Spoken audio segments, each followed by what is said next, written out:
Hi, welcome to Rontime. Today is April the 18th. Tomorrow, the 19th, will be my son Blair's birthday.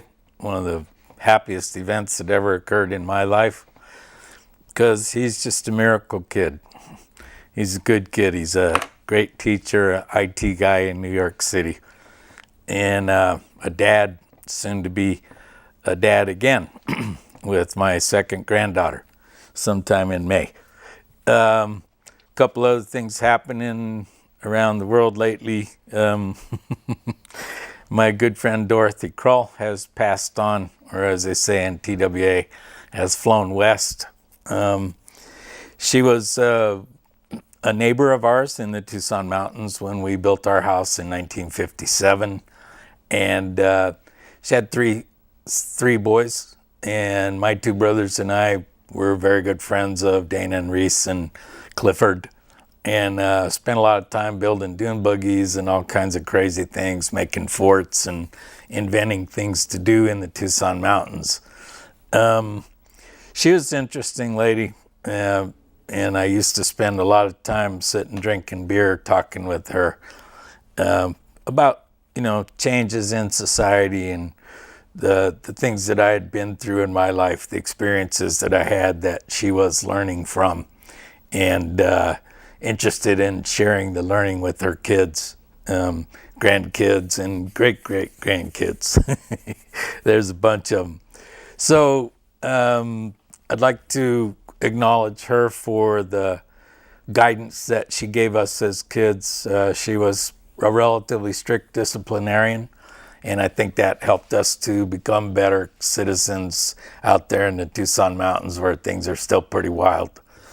Tucson Mountain Association is an organization that was formed in 1934 as the first homeowners association in the state of Arizona. And the dedication and mission of the organization is the preservation of the Sonoran Desert quality in the Tucson Mountains, keeping out high density projects and things that would alter the lifestyle and the wildlife that inhabits the area. And I know Mrs. Krull was active in the Tucson Mountain Association for years and years and years, because I saw her every year at the annual picnic and board meetings with the board elections. Speaking of which, we have board elections going on now for Access Tucson. If you're a member, please be sure to fill out your ballots and get them in. Plan on being 22nd at the meeting, the organization meeting, and that runs from 5:30 to 7:30 here at the station. So please come on down and participate. It is, after all, your community television. In light of the proposal by the city manager that the city of Tucson cut all funding to Access Tucson, those of us who have shows here, it behooves us to let our city council members and the mayor, as well as the city manager, know the importance of having 30 years of history of arts and entertainment and music. Importantly, there are a number of very important musicians who lived and worked and grew in Tucson who have passed on, and it's important that we keep their music alive and that we keep their traditions active in the new generations. Along that lines, I'd like to say that it's really important that the media of Tucson be in the hands of people like myself, who may have studied broadcasting all the way back in high school and college in the 60s, but are using this particular forum to bring about the kind of changes that we feel are needed in our community and have a voice that isn't always heard on commercial television, where every minute counts for revenue stream. You'll find that in a town like Tucson, and it is still a town. It's just a big one. That there are many, many people who grew up here who still know each other on a first name basis and see each other at organizations and community events in Tucson, who are the ones who are guiding us towards a sustainable and viable future. Fortunately, there are in both developmental services of Pima County and the city of Tucson, very important green building directors and plan examiners who are certified to, of course, make our buildings in the city of Tucson that are new construction as energy efficient and as sustainable as possible.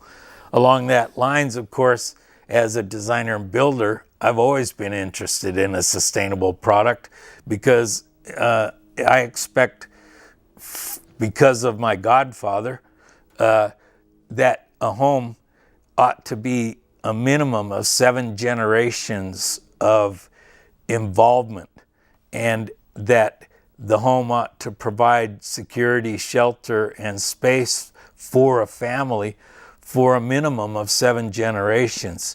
And that way, when you take about doing something, when you proceed from vision to action, and when you move from the spirit world to the physical world, you do so in such a way that those materials and those intentions are carried forward. It's kind of like this thing of people paying forward. If you have any excess money, or if you have something that you don't need, the thing that makes the world go round and around and around without conflict and without friction is when people take what they don't need and give it to someone who needs it. When people are working towards a sustainable future with every purchase that they make, every time they take money out of their wallet, they vote for sustainability when they buy a product from a company that has sustainability and intelligent ecological procedures in place. Then they teach their management to expand that, and they make their products better, and they make their products last longer and give better service. You know, the days of the expendable consumer are long gone. The days of cheap oil are long gone. The days when we can continue to stuff carbon into the atmosphere without any consequence are long gone. So the days that are now here are the days of our lives that matter, that actually make a difference in the lives of our children, our grandchildren, and their children. So anything that the city manager could do to sustain a history that already exists for 30 years in the city of Tucson needs to be considered before he chops our budget to zero. Now, in support of nonprofit organizations in Tucson, there is a gentleman named Jim Click who is sponsoring a raffle for a new Jeep, and tickets can be purchased right here at Access Tucson. The drawing will be in November. I'm not allowed to tell you the price of the tickets because we're a nonprofit organization, and therefore I would encourage you to find out and buy a raffle ticket or buy a bunch of raffle tickets, and someone in Tucson is going to get a brand new Jeep free and clear from a nonprofit, and all of the ticket sales that these nonprofits are doing, they get to keep the money themselves. So I'd like to put a big shout out to Jim Click. Besides being a pretty decent bicycle rider, he's also a pretty decent human being. And I'd like to thank him for having a community awareness and starting this process of getting nonprofits into the business of putting themselves forward in the community, having people know what they do, how they do it, where they are, and what kind of services are being offered. Now, down here at Access Tucson, we're offering classes in television production, all kinds of technical classes that you can take. And, lately we've even been privileged to have a guest teaching screenwriting classes, someone who's done a number of major movies and is a Tucson resident.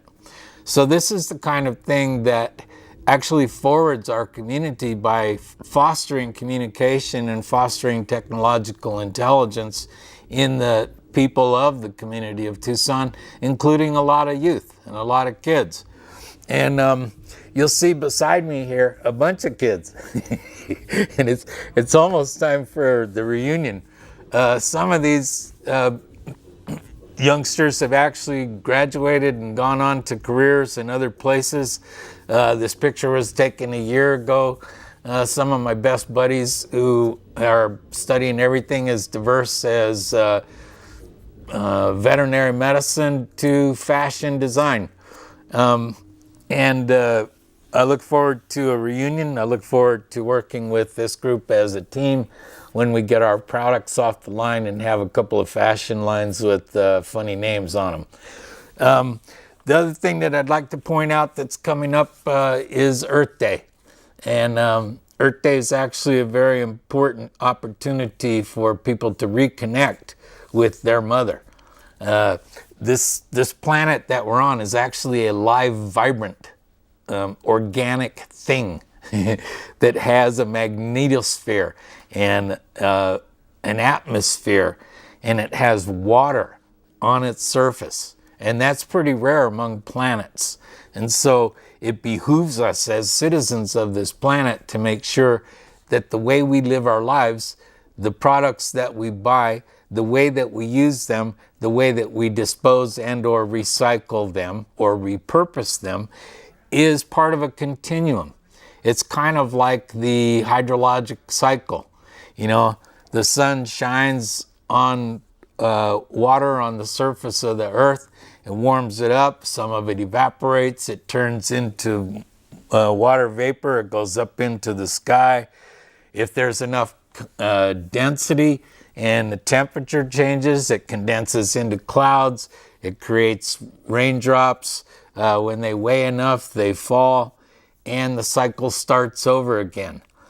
I'd be very interested to see what a world would look like that was governed by these areas of rainfall, so that if there is a river, remember a river runs through it? Like the whole point of that film was, believe it or not, that water is a living thing and that it is coursing through this earth from the high point where it lands to the low point where it runs right into the sea. And in that process, it passes through the earth and brings about life. And it's really critical that we understand that relationship is symbiotic and that we're responsible for the health of this planet, and that our species is in fact dependent upon three things: food, water, and energy. And if we learned how to do those three things, food, water, and energy, with the least amount of waste, with the highest amount of efficiency, with the most intelligent use of the proper materials in the right application, then we actually can foster a continuum of growth and live, a living relationship with a living planet is so different spiritually than the kind of relationship that you'll find amongst people who drill for oil and natural gas, for instance, or guys who rip coal out of the seams in the earth and stuff it into cars to be shoved into some kind of a burner where it puts carbon in the atmosphere at a higher rate than any other material that's ever been used to generate energy. And the burning of a fossil fuel is one of the least efficient uses of its long carbon chain molecules, which have so much capacity for creating long chemical chain bonds, developing plastics and things like that. And yet, because of habit and because of attitude, we continue to burn fossil fuels in the atmosphere, which damages it and makes it less productive and less useful to us as human beings. You see, the incidences of cancer and lung diseases are directly related to the toxins and heavy metals that are contained in coal. I mean, after all, coal is the compressed remains of dead plants and animals from millions of years of degradation in recycling. And when you burn that in the atmosphere, you release all that stuff. And so without proper scrubbers and without the proper atmospheric machinery to take care of that, you're actually damaging yourself, your children, and your children's children. And, a perfect example of that is these large food corporations that are tearing down jungles in places like Borneo and the Philippines and the Far East to plant huge plantations of palms so they can get palm oil cheaper than the stupid genetically modified corn oil you can buy in the United States. Seems to me that if we had an intelligent Secretary of Agriculture who worked with the Secretary of State, we would actually be a beacon for sustainability and a model of how to do agribusiness on the planet Earth without destroying it, without filling it with toxins, and without genetically modifying the things that we find here. There is no reason to do that. If in fact the American economy were intelligent enough to be based on two plants, hemp and cannabis, both renewable products, both capable of producing all kinds of plastics, all kinds of technology, all kinds of medicine, all kinds of food, and not to mention the fact that cannabinoid oils have been known ever since 1975 to kill all three forms of breast cancer without any collateral damage. And yet in the United States, because of a drug policy formed in 1937 by Harry Anslinger, a white supremacist, racist pig who lied to Congress and called cannabis the most dangerous drug on earth. Why? Because it's easy to bust, it's easy to discover, and it was at the time used by subclass people, blacks, musicians, entertainers, Puerto Ricans. By the way, this is testimony of Mr. Harry Anslinger, who said that this dangerous drug needed to be regulated at the federal level and to be pushed to all states and also all treaty countries.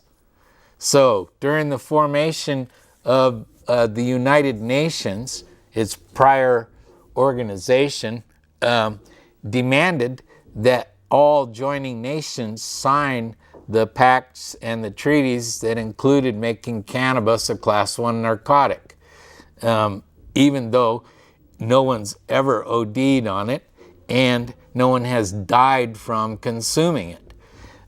You cannot say that of alcohol, and you certainly cannot say that of heroin or cocaine, which are both Class 2 felony narcotics. So in this classification game, he created a game of cops and robbers that you and I have been paying for ever since. And at this time, the truth is is that the United States holds more prisoners per capita than any nation on earth at any time in history, including the Russian gulags. Now think about that. There are more people per capita in jail in the United States now than were held in the gulag prison camps of Russia. Why? Because a majority of them, 4 out of 5, are persons of color. And the criminal justice system is not colorblind. It is the color of money. Our for-profit prison systems have generated the largest enslavement since before the Civil War, where young black men are ripped out of their community for possessing this evil weed, sentenced to mandatory jail time, forced to work 8 hours a day in jail for 20 cents an hour for the Koch brothers, making consumer products that you and I buy on the open market to support 2 of the wealthiest billionaires in America. And another fact that has recently come to light is that Mr. Bill Gates, the founder of Microsoft, is also a shareholder, like Governor Jan Brewer, in Correctional Corporation of America, a for-profit prison company. Think about that. If billionaires are investing in the industry of incarcerating people for doing nothing more damaging than smoking cannabis, there is something completely wrong with this system. And it starts with Harry Anslinger in 1937 when he lied to the Congress of the United States. And ever since, the DEA has suppressed study after study after study that could have benefited medical patients, cancer survivors, etc. It's hard to believe that it still goes on. And in 2 states, Washington and Colorado, it's completely legal, even recreational. So, I'd say that it's time for mayor and council, and time for city manager, and time for the chief of the police, and time for our elected officials all the way up and down the board to take a serious look at the current cannabis legislation that is holding in place the largest system of for-profit slavery ever organized. Ever organized. And your taxes are supporting it, because when these prisons are not 90% occupied, the state makes up the difference. So they're taking money out of your pocket to pay to incarcerate people who have done nothing damaging to you. How long do you think this kind of a charade can go on? How soon will Eric Holder and the president have to stand up and tell the truth that all this time they've been playing money games, playing civil games, playing power games, because we have a for-profit system of justice? Interesting. Well, I'm sure you're tired of me griping about it, and I'm sure you're tired of hearing me gripe in general, but that's okay. That's what Rontime is for. I'm here to rant. I'm here to rave. I'm not here to be irrational and say crazy things like some of those shock jocks do, but I'm here to ask you to support progressive legislation in your towns. I'm asking you to support progressive legislation in your city councils and your school boards. And let's see if we can't make this country a sustainable place where food, water, and energy is not a shortage in any way for anybody at any time. Thank you for your time. Have a nice day.